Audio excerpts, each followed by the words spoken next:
देखिए, बहुत बड़ा दुर्भाग्य की बात है। ये पश्चिम बंगाल ही नहीं, अपितु पूरे देश के लिए एक शर्मनाक घटना है। महिलाओं के साथ, जबकि हमारी संस्कृति रही है, मातृ शक्ति को, महिलाओं को हमेशा सबसे बड़ा सम्मान मिला है।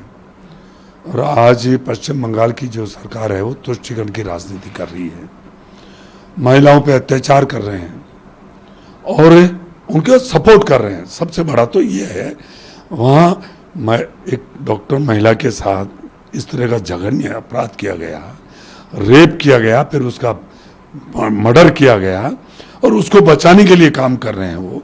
और उसमें भारतीय जनता पार्टी के कार्यकर्ता उस न्याय दिलाने के लिए वो काम कर रहे हैं, उन पर आंसू छोड़े जा रहे हैं और कह रहे हैं कि ये राजनीति कर रहे हैं। सच्चाई तो यह है कि टीएमसी राजनीति कर रही है, विपक्ष राजनीति कर रहा है। और आज मैं बात कहूँ तो 2014 से लेकर 2024 तक हमारे देश के प्रधानमंत्री नरेंद्र भाई मोदी जी के नेतृत्व में हमारा देश का जो मान सम्मान बढ़ा है दुनिया में, आज सबके बीच में है। यही नहीं है कि 25 करोड़ से ज़्यादा जनता गरीबी की रेखा से निकली, इतना ही नहीं है, पूरे दुनिया में हमारा देश का मान सम्मान बढ़ा। पूरी दुनिया की नज़र, चाहे यार रूस और यूक्रेन का युद्ध हो, चाहे इजराइल हमास का युद्ध हो, सबकी नज़र भारत पर है, हमारे देश के प्रधानमंत्री नरेंद्र भाई मोदी जी पर है कि आखिर वो क्या स्टेप लेंगे। आपको पता है, हमारा तो जो एक रहा है, वसुदेव कुटुंबकम का नारा रहा हमारा, हम तो सारे विश्व बंधुत्व की बात करते हैं। और ये जो टीएमसी आज पश्चिम बंगाल में क्या हो रहा है, जग जाहिर है सब में। आज बंगाल से करोड़ों की संख्या के अंदर बांग्लादेश से वहाँ आ रहे हैं, पश्चिम बंगाल में आ रहे हैं और क्या क्या कर रहे हैं वो, उनको खुली छूट दी जा रही है महिलाओं पे अत्याचार करने की। मैं कहूँ कहीं भी हो, चाहे पश्चिम बंगाल में हो, चाहे देश में कहीं भी हो, यदि महिला पर अत्याचार हो रहा है तो ये जघन्य अपराध है और इस देश के लिए कलंक की बात है। ये जब तक महिला का मान सम्मान नहीं होगा, महिला पर अत्याचार रोकेंगे नहीं, तब तक हमारा देश आगे नहीं बढ़ पाएगा।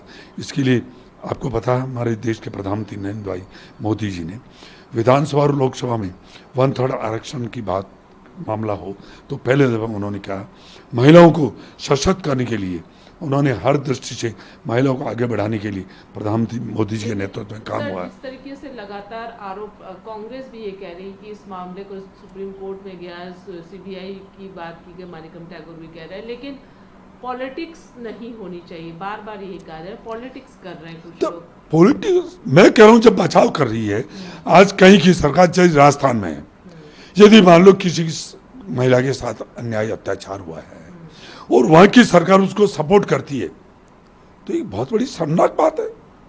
आज पश्चिम बंगाल की सरकार टीएमसी ममता बनर्जी के नेतृत्व में महिला पे अत्याचार हुआ डॉक्टर के साथ, और क्या क्या नहीं किया उन्होंने, हॉस्पिटल में सबूत मिटाने का काम किया उन्होंने क्या।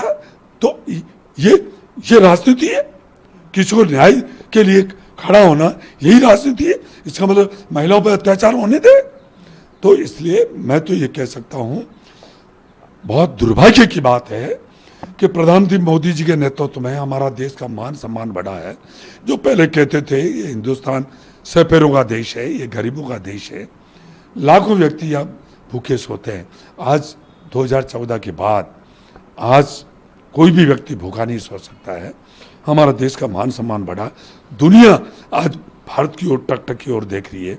आर्थिक रूप से 2011 के पहले, 14 के पहले 11वें पायदान पर था, आज 5वें पायदान पर और 30वें पायदान पर आने वाला। और ये देश प्रधानमंत्री जी इतनी नींव मजबूत करके जा रहे हैं, 2047 में हमारा देश परम वैभव पहुंचेगा, परम शिखर पर पहुंचेगा। सर, राजस्थान के जो मामला है, जहां गैंगरेप का मामला है और नाबालिग बच्ची के साथ इस दुष्कर्म को अंजाम दिया गया है, हालांकि पुलिस इस मामले को देख रही है, लेकिन क्या कहेंगे, देश में हर जगह की खबरें आना बहुत ही चिंता का विषय है और अब राजस्थान से भी ये खबर आ रही है, उस पर क्या कहेंगे आप? क्या दुर्भाग्य, मैं तो ये कहूँगा, एक छोटी बच्ची, चाहे बच्ची हो चाहे कोई हो, महिला के साथ अत्याचार होना, मैं तो हमेशा कहता हूँ, जिस घर में महिला का सम्मान है वो घर स्वर्ग है।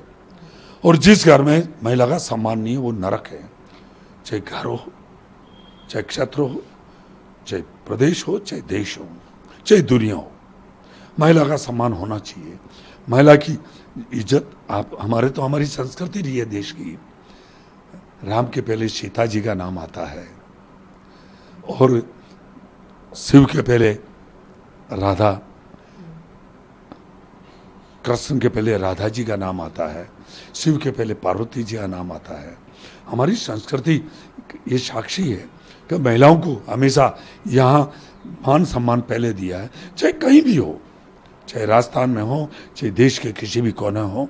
मैं तो ये कह रहा हूँ कि चाहे दुनिया में कहीं भी हो, महिला का मान सम्मान होना चाहिए।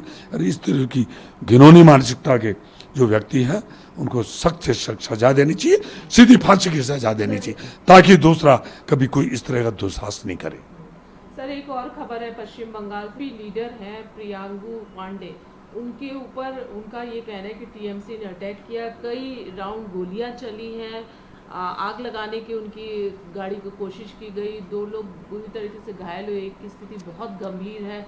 ये परिस्थिति बनी हुई है, क्या कहेंगे? देखिए, हमारा देश संघीय ढांचा है, प्रदेश और फिर देश, परंतु एक प्रदेश इस तरह की चुनौती दे रहा है, संविधान को चुनौती दे रहा है, ये दुर्भाग्य की बात है।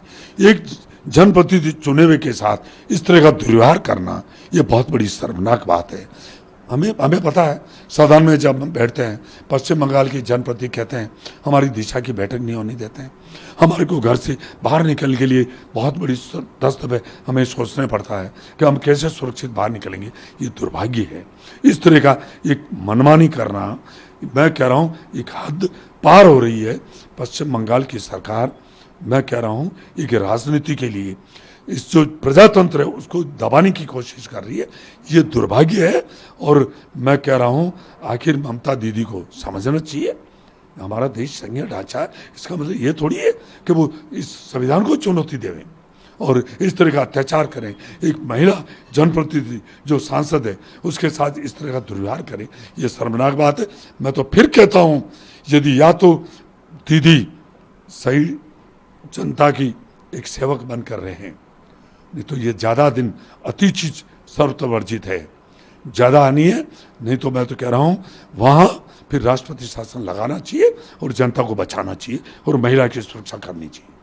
सर, एक अंतिम सवाल, बीआरएस लीडर की कविता को बेल मिल चुका है, और लेकिन उनका भी ये कहना है कि जिस तरीके से पॉलिटिक्स हुई है, कानून ने अपना जो है न्याय के तहत सारी चीज़ें सामने हैं, पॉलिटिक्स हुई है, इसमें सीधे तौर पर आरोप है, क्या कहेंगे? देखिए, आपको पता है आज कोई भी जुल्म करता है तो आखिर एक कानून अपनी जगह है, कहीं ना कहीं कोई करके और किसी तरह से वो, परंतु आखिर अंतु को तो जिन्होंने जो जुल्म किया है उसकी सजा जरूर मिलेगी।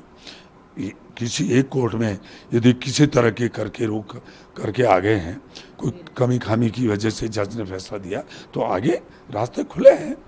यह तो हमारा प्रजातंत्र देश है, इसमें सब कुछ। परंतु मैं तो ये कह रहा हूँ, जो भी जुल्म करे, चाहे किधर से करे, चाहे उधर से करे, चाहे हमारी तरफ से करे, कोई भी करे, जुल्म को सजा मिलनी चाहिए। चाहे महिला के साथ अत्याचार करता हो, चाहे भ्रष्टाचार करता हो, उसको सख्त से सख्त सजा मिलना चाहिए, ताकि हमारा देश ये परम वैभव पहुँचे। मोदी जी का सपना भी है कि ये देश परम वैभव पहुँचे। सबका साथ, सबका विकास, सबका विश्वास, सबके प्रयास के मूल मंत्र के आधार पर जो वो काम कर रहे हैं। शौचालय बना, कभी उन्होंने जाति पार्टी देखी क्या? गैस सिलेंडर देने का काम किया, उन्होंने कोई जाति पार्टी धर्म देखी क्या? उन्होंने 0 बैलेंस पे जनधन खाते खोले, कोई जाति पार्टी धर्म देखी क्या? किसान सम्मान निधि के पैसे दिए, उन्होंने जाति धर्म पार्टी देखी क्या? उन्होंने प्रधानमंत्री आवास योजना चालू करी, उन्होंने जाति पार्टी धर्म देखी क्या? तो मोदी जी का स्पष्ट विजन है, सबको साथ लेके चलना है, सबका साथ, सबका विकास, सबका विश्वास, सबके प्रयास। परंतु दुर्भाग्य है कि जो विपक्ष वाले यही नहीं, विदेशों में जाकर भी हमारी देश की छवि को खराब करना चाह रहे हैं। भारत जोड़ो, भारत तो जुड़ा हुआ है, अरे तोड़ने का काम तो तुम कर रहे हो, आगे किया फिर कर रहे हो। छवि विदेशों में जाके हमारे देश की प्रधानमंत्री जो छवि बना रहे हैं, ये छवि को बिगाड़ने की कोशिश करें। क्या है, यही राजनीति है क्या? राजनीति जनता जब चाहेगी वो इस देश का शासन करेगा। और प्रधानमंत्री जी गरीब को गणेश मानकर जो 10 साल में उन्होंने काम किया, आज तीसरी बार मैं कह रहा हूँ, देश की आज़ादी के बाद 1947 के बाद जवाहरलाल नेहरू जी 3 दफे प्रधानमंत्री बने, पर वो परिस्थिति अलग थी, वहाँ विपक्ष था ही नहीं। आज़ादी के समय की बात है। आज इस विपरीत परिस्थिति में प्रधानमंत्री नरेंद्र भाई मोदी जी तीसरी बार प्रधानमंत्री बनकर जनता का आशीर्वाद लेके, और जो उन्होंने सबसे पहले किसानों के लिए अब की बार जो तीसरा कार्यकाल है, उन्होंने किसान सम्मान निधि के ऊपर सबसे पहले उन्होंने उनकी कलम चली। फिर उन्होंने 9.5 करोड़ से ऊपर ज़्यादा किसानों को 20,000 करोड़ से ज़्यादा किसान सम्मान निधि देने की बात करी। फिर उन्होंने 19 जून को 14 जो किसान की जो उपज है उसकी MSP बढ़ाने की काम करी। इतना ही नहीं, देश की आज़ादी के बाद पहले दफे डॉक्टर स्वामीनाथन जी की जो उसमें शुरुआत करी है, मसूर, तुअर और उड़द 3 दलहन फसलें किसान पैदा करेगा, 100% भारत सरकार MSP उसको खरीदेगी। तो गरीब, गांव, किसान, मजदूर, मध्यम वर्ग सभी को साथ लेकर प्रधानमंत्री चलने के लिए इस देश को आगे बढ़ाने का काम किया, मान सम्मान बढ़ाने का काम किया। अरे ये विपक्ष इस देश की छवि खराब करने का काम कर रही है। मैं तो ईश्वर से ये प्रार्थना करता हूँ कि इनको सद्बुद्धि दे। और पहला राष्ट्र है, प्रथम राष्ट्र है, देश हमें देता है सब कुछ, हम भी तो कुछ देना सीखें। ये नहीं कि इस देश की छवि खराब करें, इस देश की छवि बनाने का काम करें। राजनीति तो जो जनता का अच्छा काम करेंगे, जनता उसको ही प्रधानमंत्री का चाहे मुख्यमंत्री का दायित्व देंगे। मैं तो यही कहना चाहूँगा कि पश्चिम बंगाल में जो अन्याय अत्याचार हो रहा है उसकी अब सीमें लांघ चुकी है, पानी सिर के ऊपर से निकल चुका है।